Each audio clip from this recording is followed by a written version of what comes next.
परवा एक पेशंट माझ्याकडे आली होती. म्हणाली, "मॅडम माझी प्रेग्नन्सी टेस्ट पॉझिटिव्ह आहे आणि मला ट्रीटमेंट करायची आहे." तिची यूपीटी टेस्ट पॉझिटिव्ह बघून मी तिला काही ब्लड टेस्ट असतात प्रेग्नन्सी मधल्या त्या करायला सांगितल्या आणि सोनोग्राफी केली. त्यामध्ये 9 आठवड्याचा गर्भ आला आणि हार्टबीट दिसत नव्हते आणि बाळाची वाढ थांबलेली होती. थोडक्यात काहीतरी मिस्ड अबॉर्शन होतं. सोनोग्राफीचा रिपोर्ट बघून मी त्यांना ऍडवाइस केलं की डीएनसी करावी लागेल, म्हणजेच गर्भ खाली करावा लागेल.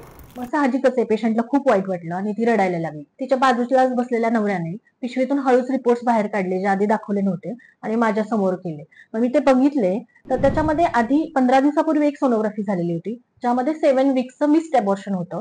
तेव्हाही डॉक्टरांनी त्यांना गर्भपिशवी खाली करायला सांगितली होती.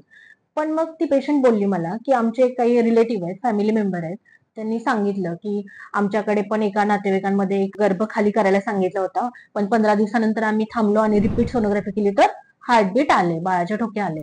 पण असं काही नसतं. हे बघा, एक मिस्ड अबॉर्शन ही एक टर्म आहे ज्याच्यामध्ये बाळाच्या हार्टबीट दिसत नाही आणि ग्रोथ पण थांबलेली असते आणि अबॉर्टस ते गर्भपिशवीतून बाहेर पण येत नाही, कारण ऑस क्लोज असतं. यामध्ये काही वेळा पेशंटला ब्लिडिंग पण होत नाही आणि पेनही होत नाही. पण मिस्ड अबॉर्शन मधला गर्भ हा इन्फेक्शनचा सोर्स असतो. म्हणून माझी रिक्वेस्ट आहे तुम्हाला की तुम्ही तुमच्या गायनेकोलॉजिस्टवर विश्वास ठेवा. फार फार तर त्याच वेळी सेकंड ओपिनियन घ्या, पण असं 10-15 दिवस थांबून स्वतःची इन्फेक्शनची रिस्क वाढवू नका. आता ह्या केसमध्ये काय झालं, डीएनसी तर तिला करावीच लागली, पण ह्या इन्फेक्शनमुळे तिचा टीएलसी काउंट वाढलेला आला आणि त्यामुळे तिला जास्त दिवस अँटीबायोटिक्स घ्यावे लागले.